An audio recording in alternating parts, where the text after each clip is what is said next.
Orang yang sakit wajib menerima ketentuan Allah Subhanahu wa taala dan bersabar terhadap takdirnya serta berbaik sangka terhadap Rabb-Nya, karena hal itu lebih baik baginya. Sepantasnya lah dia berada di antara rasa takut dan harap. Takut akan siksaan Allah Subhanahu wa taala terhadap dosa-dosanya dan mengharapkan rahmat Allah Subhanahu wa taala. Bagaimanapun parah sakitnya, dia tidak boleh mengharapkan kematian. Jika dia terpaksa melakukannya, hendaklah dia berdoa, Allahumma ahyini ma kanatil hayatu khairan li wa tawaffani idza kanatil wafatu khairan li. jika dia memiliki tanggungan-tanggungan, hendaklah dia segera menunaikannya kepada pemilik-pemiliknya jika hal itu mudah baginya. Jika tidak, hendaklah ia segera mewasiatkan hal tersebut.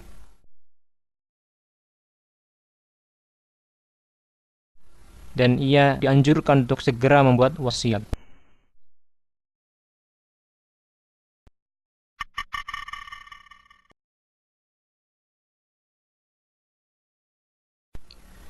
Jika sakaratul maut mendatangi seseorang, maka orang-orang yang ada di sisinya wajib melakukan perkara-perkara sebagai berikut.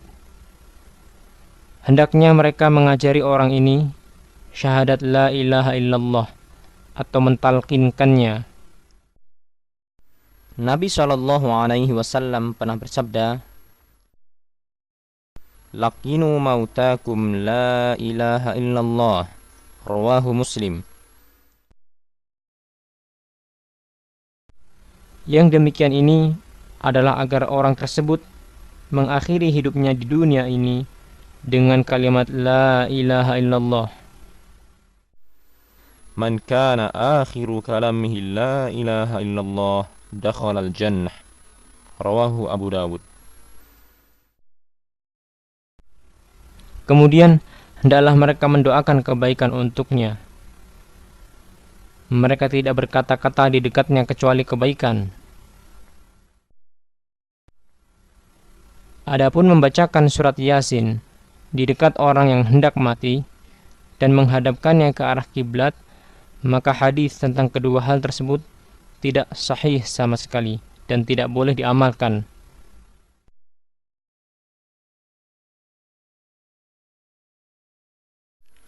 Seorang muslim tidak mengapa menghadiri akan matinya orang kafir untuk menawarkan Islam kepadanya dengan harapan dia akan masuk Islam di saat akhir hidupnya. Hal ini sebagaimana dalam hadis riwayat Bukhari dalam Kitabul Janaiz, di mana ada seorang anak Yahudi yang membantu Rasulullah SAW, lalu ia pun sakit. Maka Rasulullah SAW pun menjenguknya dengan harapan ia mau masuk Islam, dan akhirnya ia pun masuk Islam.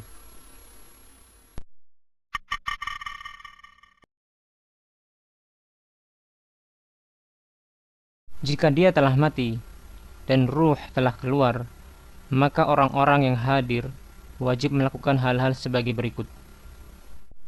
Pertama, memejamkan kedua matanya.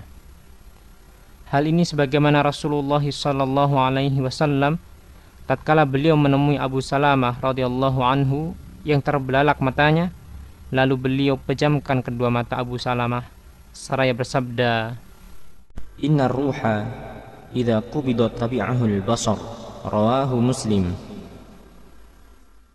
Yang kedua, mendoakan kebaikan untuknya.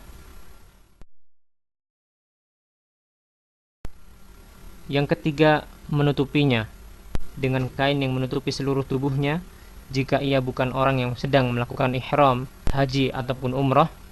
Namun jika dia orang yang melakukan ihram, maka kepala dan wajahnya tidak ditutupi. Yang keempat, bersegera mengurusinya dan mengeluarkannya jika telah yakin kematiannya. Yang kelima, menguburkannya di kampung atau desa atau kota yang dia mati di tempat itu. Tidak boleh memindahkannya ke tempat lain kecuali karena terpaksa, karena pemindahan itu bertentangan dengan perintah menyegerakan pengurusan jenazahnya. Yang keenam, sebagian mereka hendaklah segera membayarkan hutang-hutang si mayat dari hartanya si mayat, walaupun menghabiskan seluruh hartanya. Jika dia tidak punya harta, maka kewajiban negaralah untuk membayarkannya. Jika negara tidak melakukannya, dan sebagian orang yang hadir membayarnya dengan sukarela, maka hal itu boleh. Hal ini sebagaimana yang dilakukan oleh Abu Qatadah radhiyallahu taala anhu tatkala beliau menanggung hutang sahabat yang lainnya.